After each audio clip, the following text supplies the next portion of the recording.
दोस्तों, आपने ऐसी कई कहानियां सुनी होंगी जिसमें हमें बताते हैं कि आज से कई सौ साल पहले कुछ बहुत ही बड़े जीव इस दुनिया में वास करते थे। लेकिन क्या कभी सोचा है कि वो अब कहाँ हैं?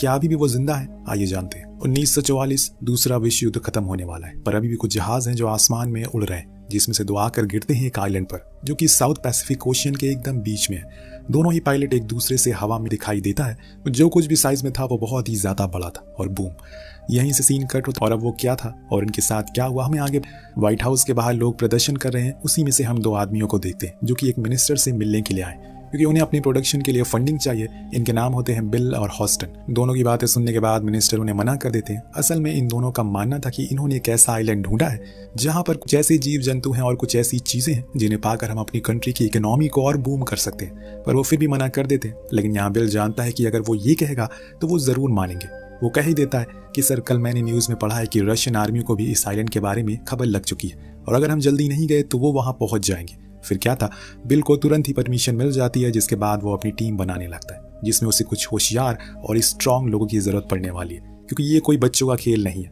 इसीलिए वो आर्मी कमांडर पैकर्ड को बुलाता है, सब कुछ बताता है उन्हें, जो अपने कुछ सबसे हाईली ट्रेन सोल्जर की टीम को बनाते।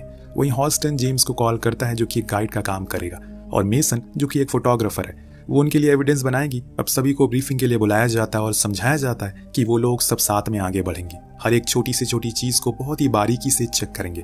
अगर कुछ भी उन्हें मिलेगा तो वो उसे सबसे पहले बिल को दिखाएंगे। अगले दिन ये लोग उस आइलैंड के लिए निकल पड़ते हैं, जहां पर ये कुछ चॉपर से जाएंगे, पर इनके सामने एक मुसीबत थी, जो था एक विशाल तूफान जो इनका रास्ता रोके खड़ा था। अगर इनमें से कोई भी अंदर गया तो मारा जाएगा, पर उसके अलावा कोई और ऑप्शन भी तो नहीं है। इसीलिए बिल फैसला करता है कि वो जाएंगे। इसके बाद सभी चॉपर उसके अंदर घुसते हैं, पर शायद इन्होंने ये गलत फैसला ले लिया, क्योंकि वो बिजली इनके चॉपर के ऊपर ही गिर रही थी, जिसके कारण कुछ तो प्लेन क्रैश हो जाते, फिर कुछ उस तूफान को पार कर डालते हैं। और तब इनके सामने आता है वो खूबसूरत आइलैंड जहां पर आज तक कोई नहीं गया, अगर कोई गया भी है तो कभी जिंदा नहीं लौटा। हॉस्टन की टीम सबसे पहले लैंड करती है। दरअसल उसकी थ्योरी के हिसाब से इस आइलैंड के नीचे बड़ी नदियां बह रही है, जिनके अंदर कई फुट गहरे गड्ढे हैं, जिसमें वो विशाल जीव रहते हैं, और उन्हीं गड्ढों में सोने और चांदी के कई सारे महल भी बने, जो किसी जमाने में यहाँ पर रहने वाले लोगों के हुआ करते थे। अगर हम लोग इस पूरे आइलैंड को हिलाकर एक भूकंप लाएं तो हम उन गड्ढों तक पहुंच सकते हैं। अब ये आइडिया बिल को ठीक लगता है, इसीलिए वो पैकर्ड से कहकर पूरे आइलैंड के ऊपर बम गिरवाना शुरू करता है, जिससे कि जितनी भी जीव जंतु सब परेशान हो जाते। लाखों की तादाद में पेड़ बर्बाद हो रहे थे और कुछ पशु पक्षी मारे भी जाते हैं, पर इन्हें ये करना ही था ताकि ये भूकंप ला सके, जो आ भी जाता है पर किसी और चीज का। जब उस चीज को पैकर्ड खुद के सामने देखता है तो उसकी आंखें खुली की खुली रह जाती है। दरअसल वो एक्स्ट्रा लार्ज चिंपैंजी था, जिसका साइज बुर्ज खलीफे से भी बड़ा था। सभी उसके ऊपर शूट करने लगते हैं, जिससे वो बहुत ज्यादा डिस्टर्ब हो जाता है और इनके जितने भी चॉपर्स होते हैं उन सभी को बीच से खिलौने की तरह अलग कर देता है। इसमें काफी सारे सोल्जर भी मारे जाते हैं, कुछ क्रैश होते हैं, जिसमें जेम्स के साथ वाले भी कुछ और थे, उधर पैकेट के साथ वाले भी। दोनों ही टीम अलग हो चुकी है, पर अभी सभी परेशान थे, क्योंकि उन्हें जो कुछ बताया गया था यहाँ पर ऐसा कुछ नहीं है। इस सवाल को ढूंढने के लिए पैकेट बिल के पास जाता है और उसे बंदूक की नोक पर लेकर पूछता है कि वो सच सच बताए कि वो आखिर यहाँ पर क्या ढूंढने के लिए आए। तब यहाँ बिल उससे कहता है, दरअसल जिस पृथ्वी पर हम सालों से रह रहे हैं वो कभी हमारी थी ही नहीं, वो इन्हीं लोगों की थी जिसे हमने कुछ देर पहले देखा है। जब इंसान बढ़ने लगे तो ये सभी वहां से दूर हो गए और अपने अपने घर छोड़ दिए इन्होंने। इनके साथ भी कुछ लोग यहाँ पर आए जिन्होंने इन्हें पाला। सही सुना आपने, इन्हें किसी ने पाला था, जो उस समय की दुनिया के सबसे अमीर लोग थे। उनकी पूरी संपत्ति यही किसी नदी के नीचे दफन है, इसीलिए अब ये सभी फिर से अपने घर वापस आ रहे हैं। और अगर हमने इन्हें नहीं रोका तो सब कुछ, पूरी दुनिया खत्म हो जाएगी। हमें इन्हें कंट्रोल करना होगा। अगर हमारी किस्मत अच्छी हुई तो जब हम यहाँ से लौटेंगे तो दुनिया के सबसे अमीर आदमी होंगे। वहीं दूसरी ओर हम जेम्स की टीम को देखते हैं, जो इनसे बिछड़ चुके। वो अपने लोगों से कहता है कि प्लान के मुताबिक हमें समुद्र किनारे पहुंचना होगा अगले 3 दिन के अंदर, तब तक हमारा शिप वहीं खड़ा रहेगा। वहीं पैकेट की टीम भी जंगल से होते हुए समंदर की ओर बढ़ रही है। पैकेट का एक दमदार सोल्जर चैंपमैन भी उसे आखिर में मिल जाता है, जो कुछ ही दूरी पर क्रैश हो गया था। इतने में इन्हें अपने एक साथी की चीख सुनाई देती है। जब वो उसकी ओर जाते हैं तो देखते हैं कि बाम्बू उसके आर पार हो गया, जो देखकर सभी हैरान थे कि ऐसा कैसे हो सकता है। इतने में एक की नजर ऊपर पड़ती है, तब उसे समझ आता है कि जिसे ये बैम्बू समझ रहे हैं वो असल में एक मकड़ी का पैर है, जिस बात से आप अंदाजा लगा सकते हैं कि इस आइलैंड पर आपको क्या क्या देखने को मिल सकता है। अब एक एक करके वो मकड़ी कुछ सोल्जर को मारना शुरू करती है। तभी पैकेट सभी को ऑर्डर देता है कि उसके पैर काट दो, जिससे वो नीचे आने लगेगी। सभी उसका कहना मानते हैं, जिससे वो मकड़ी धीरे धीरे करके छोटी होने लगती है और अंत में जब वो नीचे आकर गिरती है तो पैकेट उसे शूट करके मार देता है। वहीं दूसरी ओर जेम्स की टीम को भी कुछ ऐसा ही दिखता है, पर वो इससे भी विशाल था। वो तो जब नदी के किनारे से आगे की ओर बढ़ रहे थे तो उन लोगों को उसी नदी से बाहर आते हुए एक बुफैलो दिखता है, जिसका आकार किसी फुटबॉल स्टेडियम जितना था सभी उसको देखकर बंदूक उठा लेते हैं, लेकिन जेम्स को पता है कि ये करके वो उसे गुस्सा दिलाएंगे और इसीलिए वो किसी को भी शूट ना करने को कहता है, जिससे वो चुपचाप वहां से चला जाता है बिना कुछ किए। ये लोग वहां से और अंदर जाते हैं जहां पर उन्हें कुछ घर दिखते हैं जिसके बस दीवारें ही बची रह गई थी, लेकिन वो सभी सोने की थी, जो देखकर मेसन फौरन उनकी फोटो खींचता है। लेकिन तभी इन लोगों को चारों ओर से कोई घेर लेता है। ये शायद यहाँ पर रहने वाले कबीले के लोग थे जिन्होंने सिर्फ एक ही पैंट पहनी हुई थी जिस पर गोल्ड प्लेटिंग थी। सभी बहुत डर गए, पर इतने में उनके बीच एक हैंक नाम का बंदा आता है जो उन कबीले वालों से अलग था क्योंकि उसने आज के ज़माने के कपड़े पहने थे। वो खुद को हैंक करके इंट्रोड्यूस करवाता है। ये असल में वही अमेरिकन पायलट है जो आज से तकरीबन 28 साल पहले क्रैश हुआ था एक जापानीज पायलट के साथ। वो तो मर गया, लेकिन हैंक अभी भी जिंदा है और इन्हीं लोगों के साथ रहने लग गया। वो जेम्स की टीम को बताता है कि ये लोग तुम्हें कुछ नहीं करेंगे, तुम्हें डरने की जरूरत नहीं है। इधर पैकेट का एक सोल्जर उनसे बिछड़ गया। उस क्रैश के दौरान काफी थक जाने के कारण वो नदी किनारे पानी पीने जाते, लेकिन तभी वहां पर वो चिंपैंजी आ जाता है जिनसे इन लोगों पर हमला किया था। वो भी पानी पीने के लिए आया था कि तभी उसे एक बड़ा ऑक्टोपस दिख गया था जिसने उसे बड़ी ही बेरहमी से मार दिया और फिर उसे खा गया। जो कुछ भी बच गया उसे पैक करके घर ले गया कल के लिए। वेल, सीन शिफ्ट होकर पहुंचता है उस कबीले पर जहां एक विशाल नेवी शिप खंडर हुआ पड़ा है, जिसके बारे में हैंक बताता है कि ये 10 साल पहले यहाँ पर आया था। तब इसमें कोई भी नहीं था, लेकिन अब इसमें कबीले वालों ने खुद का मंदिर बना लिया। जब ये लोग उसके अंदर जाते हैं तो देखते हैं कि वहां पर कई सारे बड़े बड़े पत्थर रखे हुए, उस चिंपैंजी की मूर्ति बनाई हुई है। हैंक का कहना था कि ये लोग उस विशाल जीव को पूजते हैं जिसे हम अपनी भाषा में कैंग कहते हैं। वो इस जगह का राजा है और इन लोगों का और इस आइलैंड का रक्षक भी है। उसके बाजू में ही उन आदिवासियों ने एक और चीज की मूर्ति बनाई थी जो कि है एक छिपकली, जो देखकर हैंक बताता है कि ये है इसका नाम है स्क्रोवॉलर, जो कि बहुत ही ज्यादा खतरनाक है इस पूरे आइलैंड पर। वो किसी को भी नहीं बख्शती। इसने ही मेरे दोस्त को भी मार दिया और कैंग के पूरे परिवार को भी इसने ही खत्म किया। वो अपनी पीढ़ी का आखिरी है। जब तुम लोगों ने यहाँ पर बम गिराया तो वो छिपकली फिर से बाहर आ गई, लेकिन कैंग ने उन सभी को मार दिया, वरना वो तुम सभी को खाकर खत्म कर देती। मेसन पूछती है कि अगर वो इतना ही अच्छा है तो हम पर हमला क्यों किया। तो वो बताता है कि अगर तुम्हारे घर पर कोई हमला करेगा तो तुम क्या करोगे। जो तुम करोगे उसने भी वही किया, अपनी हिफाजत। इतनी ही देर में बातें करने के बाद उन आदिवासियों ने एक भी शब्द नहीं कहा, जो देखकर जेम्स थोड़ी हैरानी में था कि ऐसा क्यों है। तो हैंक फिर से बताता है कि ये सभी ने सालों से मौन व्रत रखा है अपनी देवता की लंबी उम्र के लिए।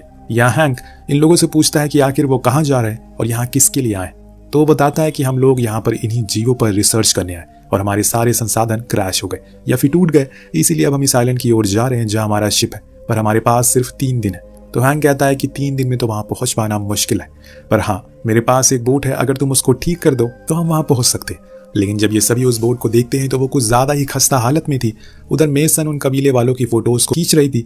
उन्होंने कैमरा जैसी चीज को पहली बार देखा था तो उनके लिए बहुत ही अजीब और नया था। इसी बीच मेसन को किसी की रोने की आवाज आती है। दरअसल वहां से कुछ ही दूरी पर एक चॉपर के नीचे बुफैलो का बच्चा फंसा हुआ था। हालांकि मेसन बहुत कोशिश करती है कि उसको निकाल सके, पर ऐसा हो नहीं पाता। लेकिन तभी कैंग आकर उसे फ्री कर देता और वहां से चुपचाप चला जाता है। लेकिन उसकी आंखों में गुस्सा था। तब मेसन को समझ आता है कि हैंक सही कह रहा है, हमने उसके घर को बर्बाद कर दिया। अब इधर जिस सोल्जर ने कैंग को पानी पीते हुए देखा था वो भागते हुए जंगल के अंदर गया, जहां वो अपने साथियों से बार बार जुड़ने की कोशिश करता है एक पेड़ की टहनी पर बैठकर। पर वो इस बात से अनजान था कि वो पेड़ नहीं बल्कि एक गिरगिट है जो उस पर हमला कर देती है। लेकिन तभी वहां वो खतरनाक छिपकली आती है जो दोनों को ही खाकर खत्म कर देती है। यानी कि वो बाहर आ चुकी है अब इनके लिए और कैंग दोनों के लिए खतरा मंडरा रहा है। देखते हैं कि आगे क्या होता है। फिलहाल वहां पैकेट की टीम अब उस सोने की तलाश में है, क्योंकि बिल ने उन्हें ढेर सारा लालच जो दे दिया। उस सोने को पाने के लिए वो अब किसी भी हद तक गिर सकते, जो उन्होंने शुरुआत में दिखा भी दिया। सभी ने मिलकर उस बोट को बना लिया, यानी कि अब इन्हें यहाँ से अलविदा लेना होगा। हैंक काफी भावुक हो जाता है क्योंकि इन लोगों ने उसका बहुत ख्याल रखा, लेकिन अब उसके जाने का समय आ गया है, इसीलिए वो सभी को अलविदा कहता है। फिर आइलैंड की दूसरी दिशा की ओर आ जाता है, जो जगह सिर्फ खतरनाक जानवरों के लिए है। इसीलिए उन कबीले वालों ने बीच में बांध बनाया हुआ है ताकि कोई भी यहाँ तक ना आए। खैर ये लोग बोट से उन बेहतरीन नजारों का लुत्फ उठाते हुए आगे बढ़ रहे थे। इनका दूसरी टीम से कनेक्ट भी हो जाता है और इसी बीच इतने में एक विशाल चमगादड़ इनके एक आदमी को उठा कर ले जाता है। आसमान में उसके शरीर के 4 टुकड़े करके बांट लेते।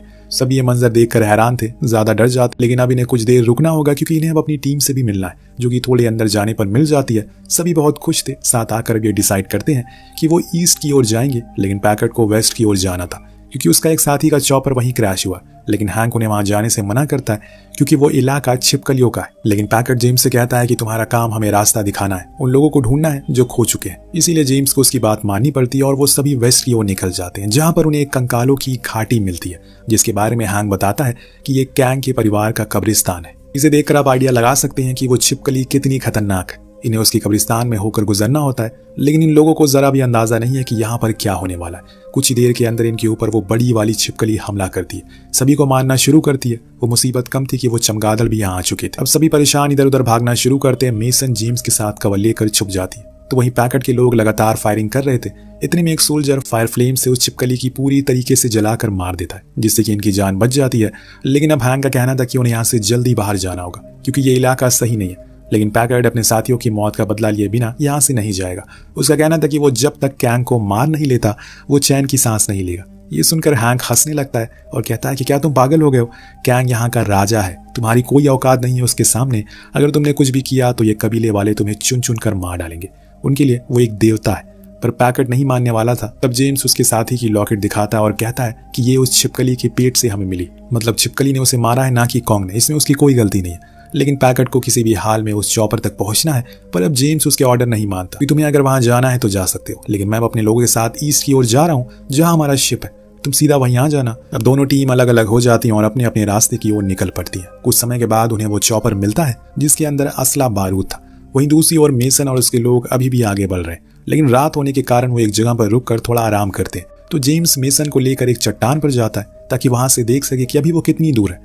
तभी वहां पर कैंग आता है जिसकी आंखों में आंसू थे, जिसको देखकर मेसन उसकी चोटों को महसूस करती है और वो तकलीफ में है क्योंकि उन लोगों ने उसके घर पर हमला किया जिसमें कई सारे जानवर मारे गए। जेम्स को भी समझ आता है कि वो ऐसा नहीं है जैसा उन्होंने उसे समझा था। वो तो एक शांतिपूर्व किस्म का जीव है। तभी जंगलों में धमाके होने लगते हैं जो कि पैकेट की टीम कर रही थी, क्योंकि वो लोग अपना बदला लेना चाहते हैं। उन्होंने कैंग के लिए जाल भी बिछाया हुआ है जिसके अंदर जाते ही वो और धमाके करते, जिसमें कैंग पूरी तरह से जल जाता और बेहोश हो जाता कि यही सही मौका है, उसको बम से उड़ा दो। पर जेम्स ऐसा होने नहीं देगा, इसीलिए वहां आकर उन सभी को रुकने को कहता है। लेकिन पैकेट अपने लोगों को ऑर्डर देता है, इन्हें खत्म कर दो। अब उसके लोग भी समझ गए हैं कि वो गलत कर रहा है। उनका दुश्मन तो वो छिपकली है, ना कि कैंग। तभी पानी से एक विशाल छिपकली बाहर आती है। वो पैकेट पर हमला करने वाली थी जिसके हाथ में रिमोट था, जिससे वो कैंग को मारने वाला था। लेकिन उसी बीच कैंग उठ जाता है और उसे पकड़ लेता है, जिससे पैकेट की जान बच जाती है और दोनों के बीच में घमासान युद्ध छिड़ जाता है। इसी दौरान ये लोग बोट के पास भागने लगते हैं। अब उजाला भी हो चुका है, लेकिन वो छिपकली अब इनके पीछे पड़ चुकी है। लेकिन एक बार फिर से कैंग वहां आ जाता है। वही मेसन चट्टान पर चढ़कर फ्लेयर चला दी थी ताकि अगर उसके शिप यहीं कहीं आसपास हो तो वो लोग उसे देख ले। उधर उन दोनों के बीच में लड़ाई चल रही थी, एक ऐसी लड़ाई जिससे जमीन भी कांप जाए। पर ये क्या, कैंग एक जंजीर में अटक गया है जिसका फायदा उठाकर वो इन लोगों पर वार करने लगी। लेकिन इतनी आसानी से नहीं, क्योंकि कैंग पूरी जंजीर को ही तोड़ देता और उसमें लगे ब्लेड से उस छिपकली पर वार करता है। और तभी मेसन पानी में गिर जाती है। वो डूब रही थी लेकिन कैंग उसे बचा लेता है और अपनी मुट्ठी में बांध देता है। पर उसी हाथ को वो छिपकली अपने मुंह में दबोच लेती है, तो कैंग उसकी पूरी जबान ही बाहर निकाल लेता है। और यहाँ हम कैंग की असली ताकत देख पाते। उसने साबित कर दिया कि वो ही इस आइलैंड का राजा है। उसने फाइनली उस छिपकली को मौत के घाट उतार दिया। लेकिन मेसन होश में नहीं आ रही थी, जो देखकर कैंग मायूस हो जाता और चुपचाप वहां से चला जाता। उधर मेसन अभी भी जिंदा थी, अभी कैंग को जाते हुए देख रहे थे, जिसके बाद ये लोग अपने घर लौट आते।